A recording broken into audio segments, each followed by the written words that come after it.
Cafe Anyway.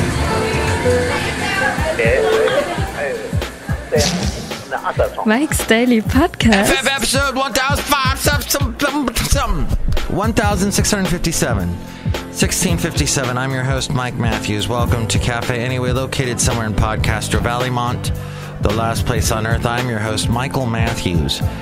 Hey, I got to hear from Sylvia recently, who is, I know, a big podcasting fan of Mike's Daily Podcast, and thank you so much. You are awesome. Mike's Daily Podcast. I like it when people text me at 336-MM-DAILY, 336-MM-DAILY. Mike's Daily Podcast. And let me listen to...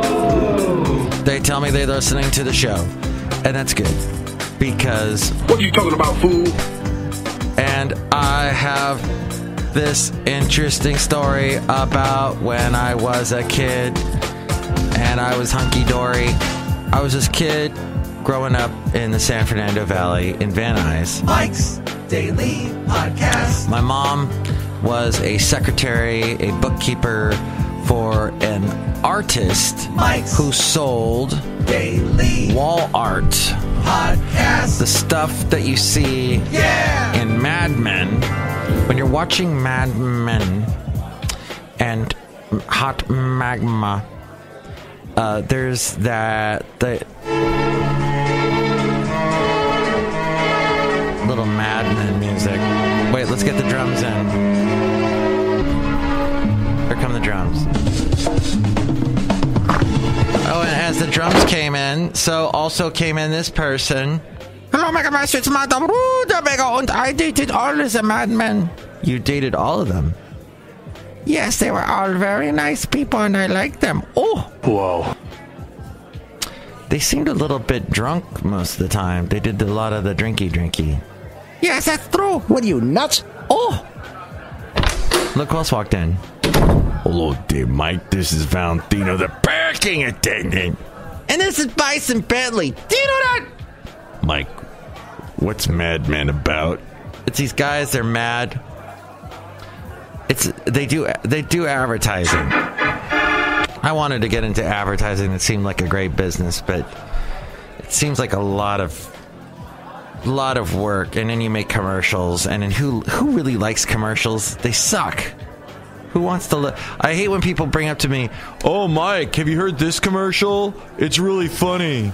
And here's today's podcast picture. In fact, I had to get this because somebody really liked this commercial. I had to pull this for one of the shows because they want me to play this on a show. Oh, you almost had it.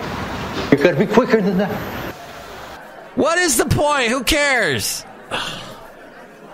Some stupid. The podcast picture today is of the beautiful Monterey, where I went to with my lovely lady friend, and it was a beautiful day. And there you see along Cannery Row and the ocean, and it was clear. It was clear around that area, and then it's funny because there's like the thick layer of clouds. You see that gray wall off in the distance. That's cool for me, I think. When I was a kid in the San Fernando Valley, and my mom was a secretary for this artist, and he made the wall art for the Mad Men, and my mom got to be friends with the boss's wife, who was also German, and my mom's German, and so she got to be... Now, it turns out this lady, the boss's wife, also had kids around my age. So I hung out with the kids. One of them, little boy, we were around the same age. And the boy was friends with somebody that lived named... Oh, I forgot to mention that they lived, the boss and the boss's wife lived in Bel Air. That's right. Bel Air, California. Fresh Prince of Bel Air and all that. And so I would get to go to their house sometimes, and I'd be, ooh, shiny, ooh, expensive things, ooh. And actually the view they had was of this reservoir, and basically it was this big dry valley and snakes everywhere and very kind of Wild West. And so apparently the younger of he was a little bit younger than me, the son, and we were pretty good friends, and he had friends that included the son, and I didn't know it at the time, the son of Deniece Williams. Deniece Williams sang, "Let's hear it for the boy, let's hear it for the babe," whatever, that one from Footloose. She sang that, had a big hit with that. And I actually met her once briefly, but I had no idea who she was. So the thing is, I bring this all up because that one time I was visiting, and they had they go, "Hey, Mike, why don't you go bike riding with us?" But they were a little bit younger than me, so their bikes were smaller than what I was used to. So I'm riding bikes in Bel Air on these hills, and I was going down a hill, and I just crashed and hit my head really hard on the ground. And then I got a mild amnesia where I probably had a concussion. I was talking about it with my lovely lady friend, and I think the fact is I had a mild concussion as a kid. So I remember they immediately took me over to Deniece Williams' house, and I was hanging out at her house, drinking water, trying to recuperate. I think I had a bit of heat exhaustion as well as a very hot Los Angeles day. And yeah, that memory came back to me over the weekend. But I remember Deniece Williams' son being very cool, very nice. I think I even went to Magic Mountain with him. And anyway, the cafe anyway, that was a thing that happened in I will talk more about it in my memoirs. Anyway. So that was an interesting. Hey, I was talking to someone about BART and the fact that things happen on BART at the BART station that apparently anything can happen, basically. Those people that sit in a little booth that answer your questions, maybe sometimes, if they look up from their tablet once in a while, if they look up from their book or magazine or phone, yeah, they really can't do anything if people are, let's say, jumping over the turnstiles or whatever you call those, the little gates that let you in and out if you pay with your Clipper card. There's that metallic door that, I don't know what it's made out of, aluminum or something, that's always right next to the information booth. And there are people that just walk through that without, they open it. It's the emergency exit, basically.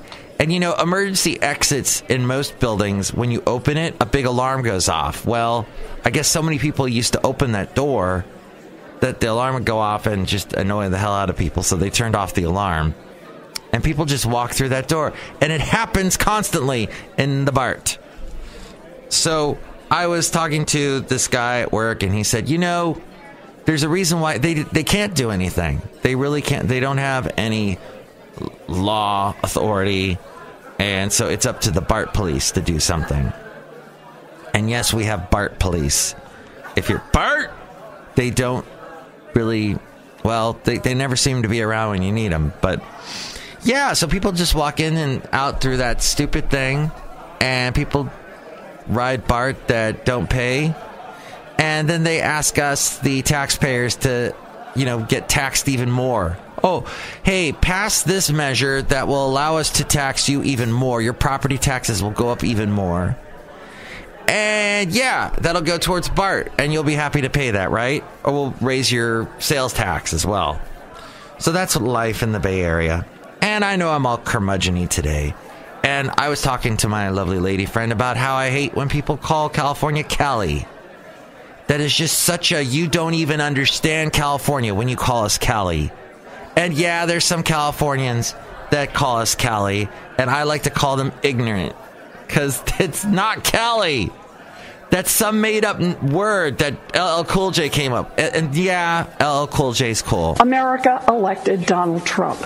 And yeah, the Russians helped. And yeah, LL Cool J's cool. But whoa, it's just stop saying Cali. I know I've influenced the world by saying that on my podcast, and everyone, well, a new sonic screwdriver on Doctor Who. That's exciting. And the new doctor will be a female. Back to the interesting things that happened at the fair. All of a sudden, as we're walking around, I told you about the frumpy Tara Reid, the overweight, washed-up Tara Reid, which is redundant. That Tara Reid woman that looked like Tara Reid, her name was actually Kyle, showing up and saying, "Oh my God, I'm having such a hard day. It's like, I'm working at the fair, but I'm not really working at the fair. Oh my God, you guys are so cute together." She was saying to my lady friend and I, "Oh my God."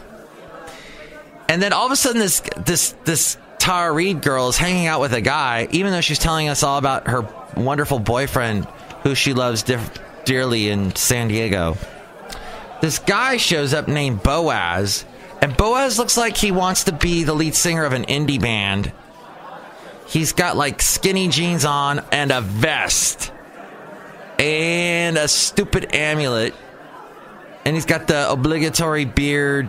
Just looks like and he's laughing, and he's got some kind of accent. He says he's from England, but I'm thinking, I'm hearing more Scottish. I don't really hear England. What's he saying? Oh, and I live on a boat in Antioch, he says. And this guy is hanging out with us for a little bit.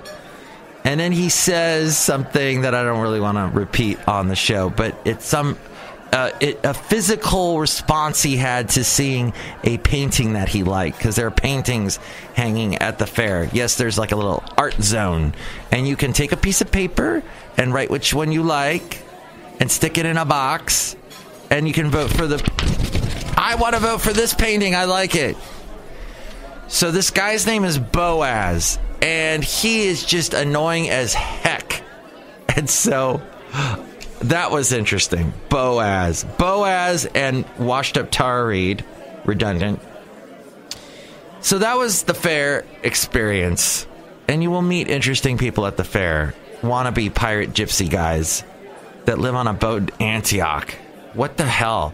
Now, I've been to Antioch, and yeah, there are little marinas in Antioch. It reminds me a lot of Daytona Beach, of Florida. And your little marinas that are set up, and people on the boat going, "Hey, Paul, how's it going? Hey, I'm doing great. How are you today? Good. Hey, if you want to come over for a beer later, we'll be here." All right, sounds good. Farm to Table Cafe.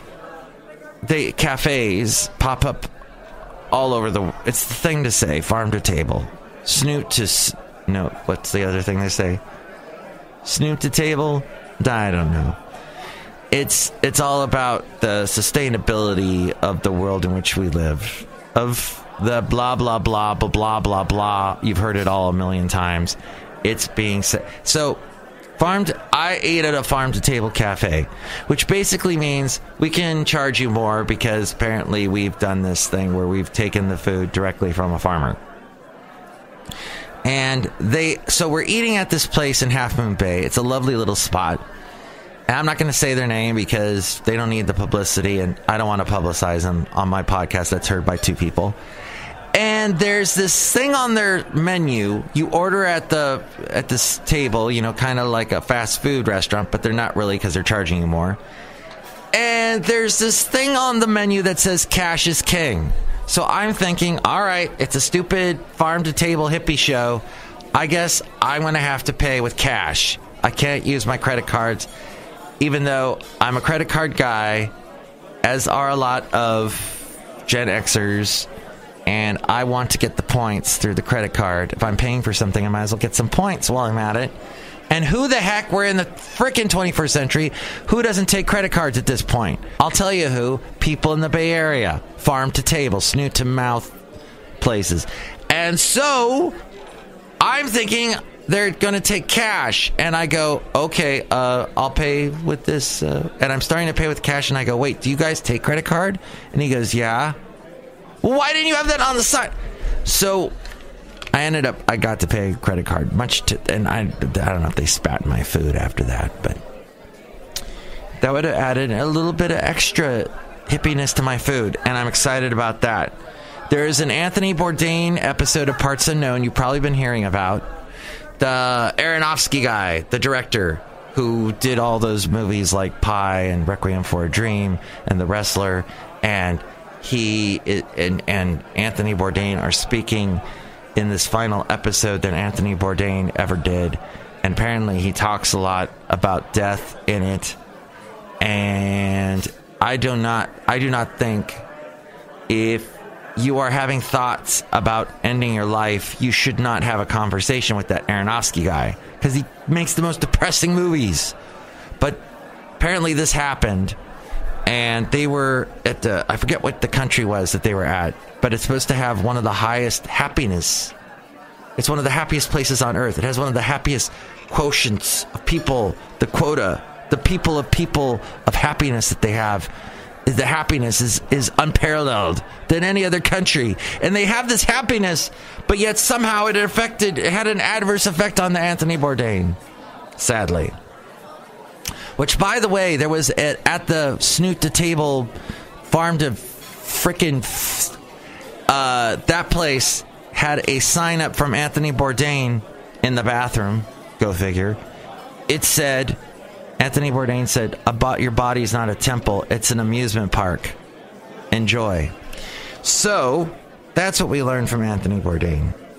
And I also learned some other things. I've been listening to a lot of podcasts that have a lot to do with the whole migration situation, about our borders, about the hell going on there, and about the hell that's going on in the countries that these people are coming from.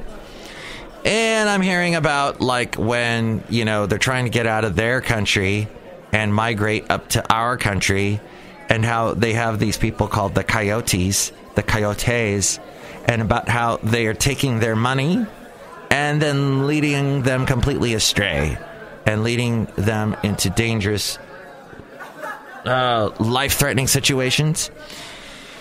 So I've been hearing about that, and then also I heard from on the media show, which, by the way, I think I'm unsubscribing from that podcast. I've had it. Bob Garfield and Brooke Gladstone have taken me a little too far. They've gone a little too far off the left ledge at this point, because they had this guy on from El Salvador who is complaining about the U.S., going, well, they are not taking our refugees. They are doing horrible things to our refugees.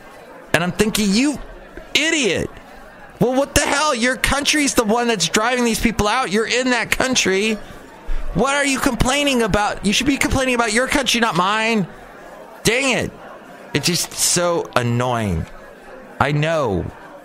Everybody looks to the U.S. Everybody looks to us. But at some point you go, wait, enough.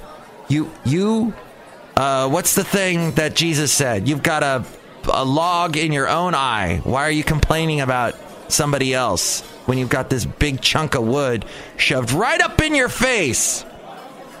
Don't call us Cali. Finally, so I'm done with On the Media. Screw you, Bob Garfield. Hey.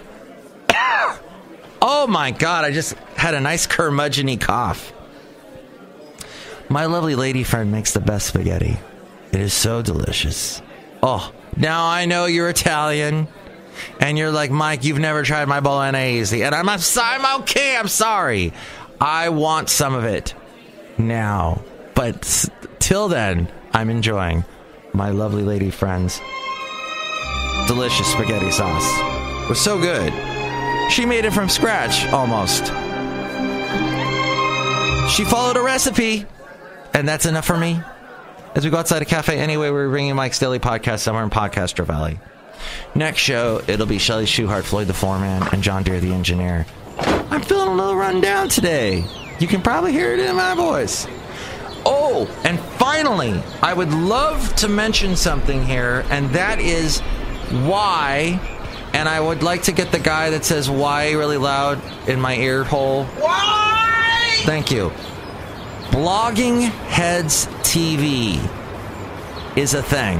Bloggingheads.tv. Okay, somebody actually paid money for that website and set up a system that allows you to Skype, and you can basically do a show and do what I'm doing here, ranting and raving, but yet you are being filmed doing it. You do not want to see me talk. I do not want to see you talk. Just talk to a camera.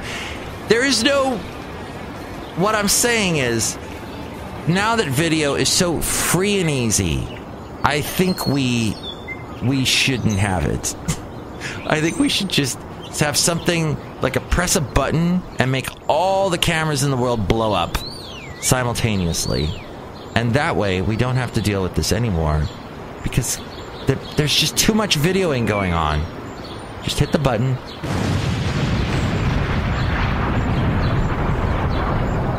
And all the cameras at once blow up, because we are filming ourselves way too much, is my point. There was something that went on in the world today, and I think I don't want to talk about any of them. Oh my God, that's it? I just looked at the news today. Oh boy, no thanks. Oh, look, it's the land of the baobab trees. The baobab trees in Madagascar. Those are interesting looking trees with the huge stump and just a little bit of branches. Oh, so alien, so odd, so cool. I think we'll have a cartoon for the next show. Wait, I do have to mention that the 4 speckled birds' eggs and a very protective mother have stopped a huge music festival in Canada. And Canada's capital of Ottawa, because of the 4 speckled birds' eggs. Good job, speckled birds. You deserve to be respected. Have a wonderful day. And, stuff. Mike's Daily Podcast is written and produced and performed by Mike Matthews. His podcast is super easy to find. Download or listen to his show and read his blog at MIKEs-DAILY-PODCAST.com. Email Mike now at MIKEs-DAILY-PODCAST@gmail.com. See you tomorrow. Bye!